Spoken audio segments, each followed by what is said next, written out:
Okay. Just let me know when you're all ready. Okay. Good afternoon, everybody. I'm Chief Stephen Flores, F-L-O-R-E-S, with the St. John, Indiana Police Department. Thank you all for coming today. I'm sure there's a lot of questions and what people are wondering and looking for answers as to what transpired today. There is a lot of information that's still coming in. I'm sure there's going to be some questions that you're going to ask that I can't answer at this time. But I do promise that once we get all this information and we have it available to us, we will release it as soon as possible. Okay? So I know you're going to have those questions, and again, some of them I'm not going to be able to answer, I'm sure. What I can tell is early this morning, it was just before 10 a.m. approximately, we received a dispatch of an active shooter at Lake Central High School located 8400 Wicker Avenue in St. John. Being that it was dispatched as an active shooter, that's how the St. John Police Department, along with several other agencies throughout Lake County and Illinois, responded as an active shooter. That's why we had the response that we had. Upon arrival, several officers were there already. Our school SRO, we have a full-time SRO in the school. He quickly determined upon arrival that there was no shots fired, that there was no gun, and he located the two individual students that were involved almost immediately. So he brought them back, or he spoke to those, they brought him down to the office, spoke to those two students right away, and determined that while they were in the bathroom, the one student heard a noise of what he thought was somebody racking a gun, as he explained it. So we checked the entire bathroom, checked the entire school, high and low, into ceilings, and so on and so forth, and never located a gun. The student just said he heard that, and that's what he reported to our Lake County 911 dispatch center, and they dispatched it as an active shooter, which was not the case. So our response was tremendous. We had agencies, again, throughout the entire county, all the way from East Chicago down to Cedar Lake into Illinois. The federal government, the ATF, FBI, were all there and assisted with today's situation. So at this time, again, we spoke to the two individuals that were involved, the student that made the report, and the other student that he was with, and again, it was determined that there was no gun was located. We spoke to him, the parents, the students, we checked the student's car, there was nothing to indicate otherwise. So once the school was safe, obviously we still wanted to double check it to make sure that we didn't miss anything, that nothing was found, or they ditched a gun somewhere, so obviously we had to go through room by room just to make sure to check, to make sure we didn't miss anything. So once we had the assistance from the Northwest Regional SWAT team and the Lake County Sheriff's Department SWAT team, along with several officers, we teamed them up and methodically searched that building floor by floor, room by room. Once that process was over, we started, which ended up being towards the end of the school day at dismissal, which the timing was right. So we just started getting school buses in and releasing kids, you know, by bus riders, by car riders, and people and parents that were there to pick them up. I know there was a lot of parents that arrived on scene and had a lot of questions for us. We did the best we can to inform them. I'm here with Dr. Veracco from the Lake Central School Corporation, the superintendent. He was putting out messages throughout the day, if I'm not mistaken, informing them of what was going on. You know, immediately we told them that everybody was safe. Our public information officer also was pushing out information. And the parents that were there, we were trying to get them to one location at Fagan Funeral Home. So that way we had officers there and school administration there as well too, just letting them know that everything's fine. This is the process it's going to be, so it's going to take some time. And we did the best we can to inform them. So end of the day, it turned out fine. Everybody was safe. We got everybody out.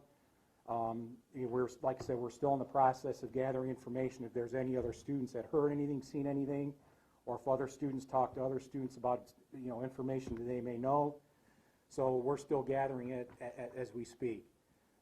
Again, as soon as we have the full information, the investigation is near completion, we'll definitely get that out to you.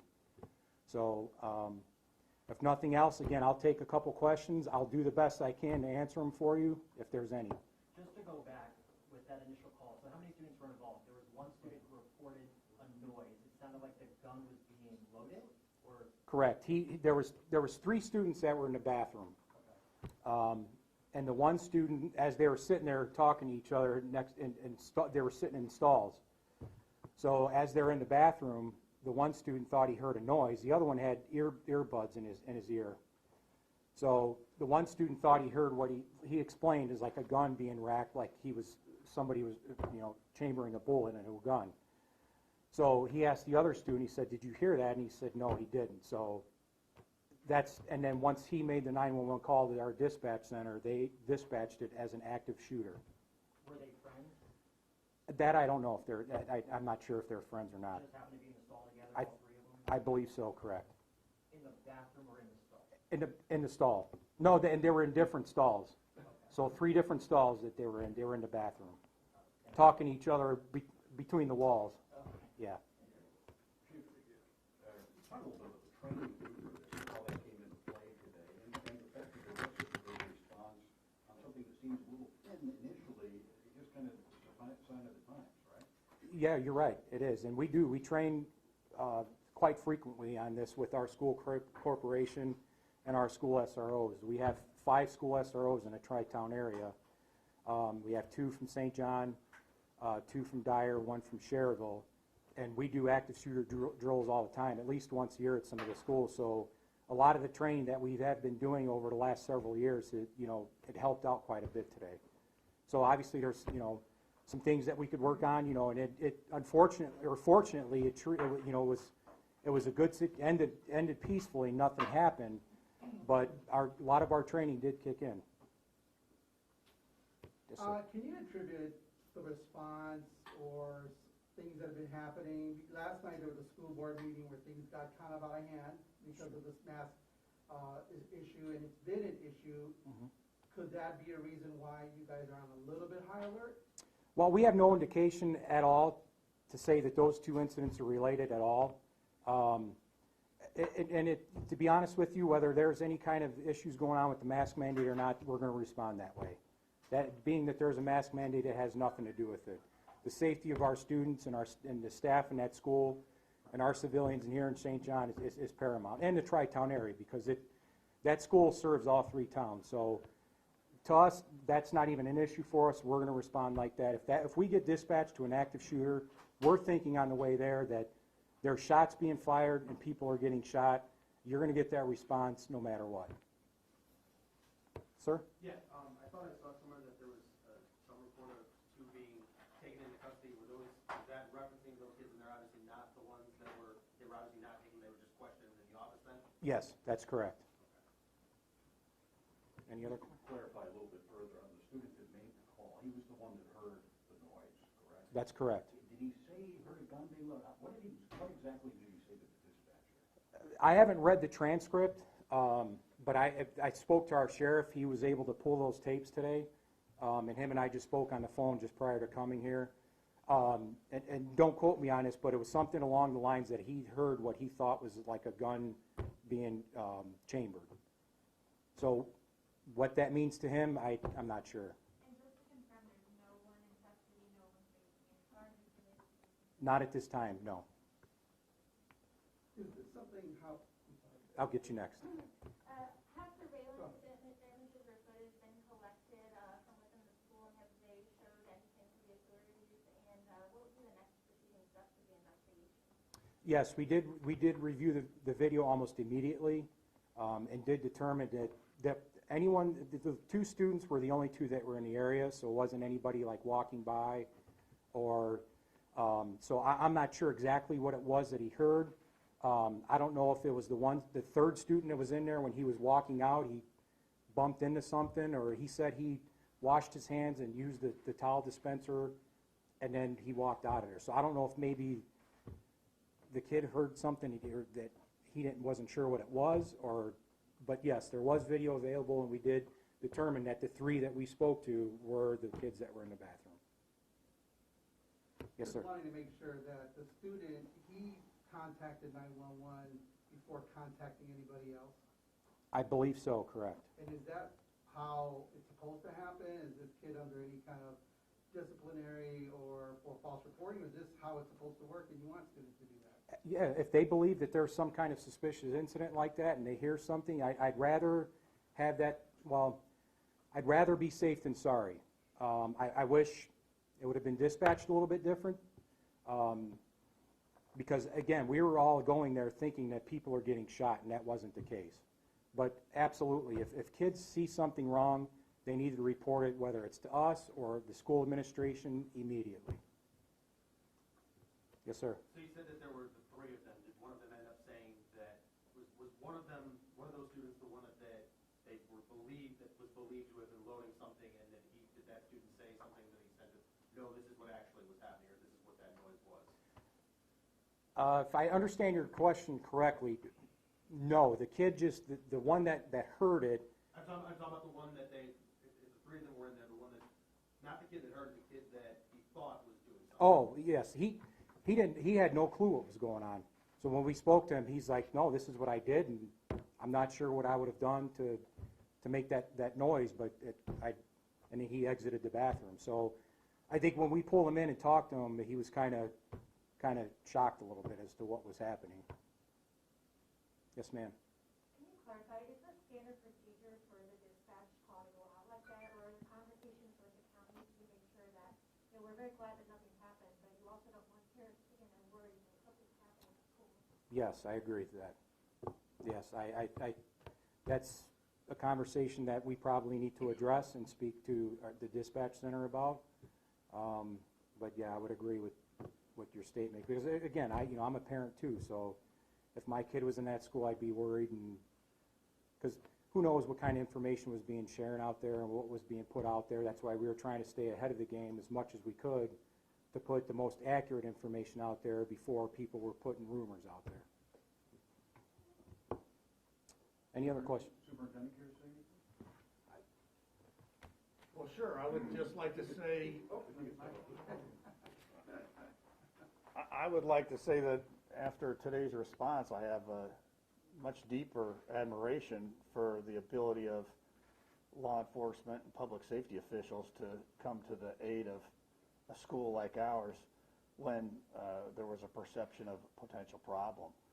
So that was, it gives us a lot of confidence in the ability of our local people, our SROs, to mobilize other folks to help if it had been a true serious safety threat. How's this going to impact curriculum or school activities or anything going forward? Well, we're going to have to share some information with our folks, what happened, so that we can have confidence coming back to school. We did cancel all after-school activities for today to let the dust clear, but we'll be, sharing more information with our parents as we're able. We're just thankful no one was hurt. We're really happy with the way it turned out. Yes, ma'am. Sir, can you clarify, does this change anything, I guess, in security procedures at Lake Central?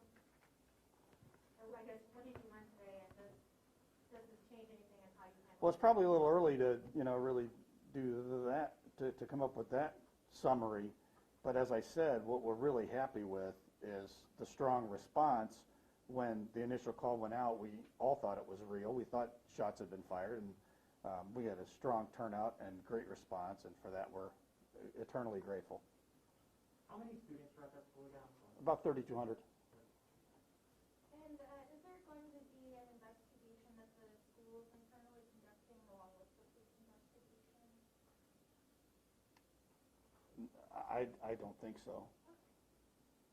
Do you know if the school board's still meeting tonight virtually? The board is not meeting. Maybe just talk a little bit about the climate in this country right now, that something like this could trigger this sort of response.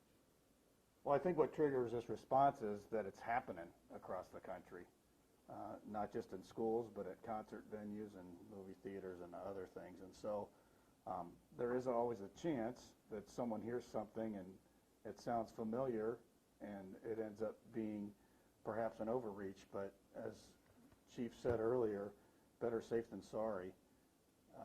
We appreciate our kids who have the courage to report something if they think something bad is really about to happen. And To kind of Sir, answer. can you say your name and spell it, please, and your title? Sure. Larry Veracco, Superintendent, Lake Central School Corp., VERACCO. And to answer one of the questions, with situations like this, we always do a debriefing to go over things that we did, what transpired, what could go better next time in case, if something like this were to happen again. And we involve the schools in that as well, too. We work, closely with them.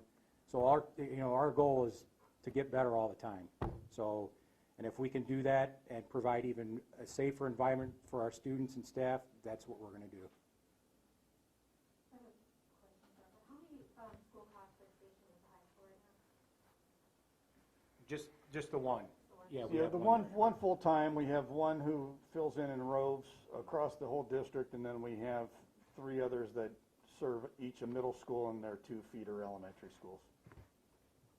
Were the other schools, like the middle schools and the elementary schools, also secured in some way before? Yeah, they were put on a lockout for the bulk of the time of the searching the building and so forth, and that was removed shortly before we released our students. And there was no indication of where this noise could have come from, either on a kid's cell phone or Nothing. Nothing. And on your end, would you consider the investigation ongoing, and if so, would be the next steps, or is it concluded? We just want to make sure, that we reached out to any kids that may have information. That may come up, tomorrow or something. But right now, the 3 students, obviously, like I said, we had already spoke to them. I'm sure there's going to be some coming forward, in the next day or so. Or if there's any staff members that were in the area, we want to reach out to them. But as of right now, like I said, it seems most of it is complete, but there is still more information coming in. All right, thank you, folks. I appreciate it.